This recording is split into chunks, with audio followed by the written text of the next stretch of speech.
मित्रों, जैसा कि हम जानते हैं कि अभी यह कालखंड का चौथा योग अर्थात कलयुग चल रहा है, जिसे हिंदू धर्मशास्त्रों में सबसे श्रापित यह बताया गया है। आज के इस वीडियो में हम आपको भगवान कृष्ण द्वारा कहे गए कलयुग के 5 सिरे से बताएंगे, जिससे राष्ट्रगान से बहुत कुछ सीख सकता है। बात उस समय है जब पांडवों को वनवास हो गया था। वनवास जाने से पहले पांडवों ने भगवान श्री कृष्ण से पूछा था, श्री कृष्ण, अभी यह द्वापर का अंत काल चल रहा है, आप हमें बताएं कि आने वाले कलयुग की चाल यह गति कैसी होगी। तब श्री कृष्ण कहते हैं, मैं तुम्हें इसका सीधा सा उत्तर तो नहीं दे सकता, लेकिन तुम पांचों भाई वन में जाओ और जो कुछ भी दिखे वह आकर मुझे बताना, मैं तुम्हें इसका कलयुग में प्रभाव बताऊंगा। उसके बाद पांचों भाई वन में चले गए। वन में उन्होंने जो कुछ भी देखा उसे देखकर अचंभित रह गए। तो आखिर उन्होंने वन में क्या देखा और श्री कृष्ण ने उसका क्या उत्तर दिया,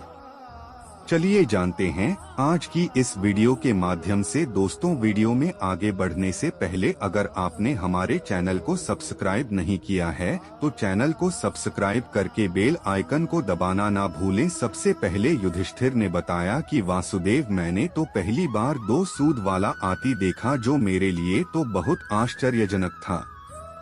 इसके जवाब में श्री कृष्ण कहते हैं कि कलयुग में ऐसे ही लोगों का राज होगा जो दोनों ओर से शोषण करेंगी, बोलेंगे कुछ और करेंगे कुछ और ही, मन में कुछ और होगा और कम कुछ और ही होगा। ऐसे ही लोगों का कलयुग में राज होगा। तुम कलयुग आने से पहले तक राज कर। युधिष्ठिर के बाद अर्जुन ने कहा कि मैंने जो देखा वह तो इससे भी ज्यादा आश्चर्यजनक था। मैंने देखा कि एक पक्षी के पंखों पर वेद लिखे हुए हैं, लेकिन यह पक्षी मुर्गे का मांस खा रहा था। श्री कृष्ण अर्जुन को उत्तर देते हुए कहते हैं, कलयुग में ऐसे ही लोग रहेंगी, वो बड़े ज्ञानी और ध्यानी कहलाएंगे। वह ज्ञान की चर्चा तो करेंगे किंतु उनका आचरण राक्षसी होगा। वह बड़े पंडित और विद्वान कहलाएंगे, किंतु वे यह देखते रहें कि कौन सा मनुष्य का मेरी और हमारे नाम से संपत्ति कर आए। अर्जुन के बाद नकुल ने श्री कृष्ण से कहा, हे श्री कृष्ण, मैंने देखा कि एक बड़ी सी चट्टान पहाड़ से गिरती है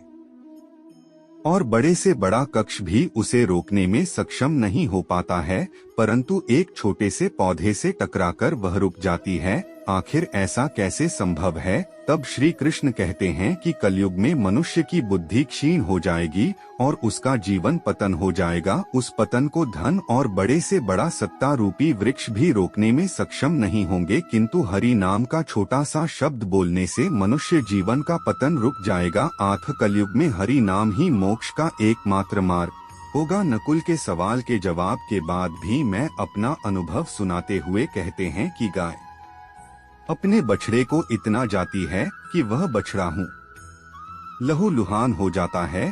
तब श्री कृष्ण कहते हैं कि कलयुग का मनुष्य शिशुपाल हो जाएगा। कलयुग में माँ की अपने बच्चे के लिए ममता इतनी ज्यादा बढ़ जाएगी, क्यों उसे अपने विकास का अवसर ही नहीं मिलेगा। मोह माया में ही घर बर्बाद हो जाएगा। भीम के बाद सहदेव ने पूछा, हे वासुदेव, मैंने देखा कि 5 छोटी कोई के बीच एक गहरा कुआं बिल्कुल खाली था, जबकि ऐसा संभव नहीं हो सकता। तब श्री कृष्ण उत्तर देते हुए कहते हैं, लोग लड़के लड़कियों के विवाह में, मकान के उत्सवों में, बड़े बड़े उत्सवों में लाखों रुपए खर्च कर देंगे, परंतु पड़ोस में यदि कोई भूखा प्यासा मर रहा होगा तो यह नहीं देखेंगे कि उसका पेट भरा है या नहीं भरा है। उनका अपना ही सदा भूख से मर जाएगा और वह देखते रहेंगे। कहने का अर्थ यह है कि कलयुग में अन्न भंडार तो होंगे, किंतु लोग भूख से मर जाएंगे। तो मित्रों, आज की हमारी वीडियो कैसी लगी हमें कमेंट के माध्यम से जरूर बताएं और चैनल पर नए हैं तो चैनल को सब्सक्राइब करना ना भूलें।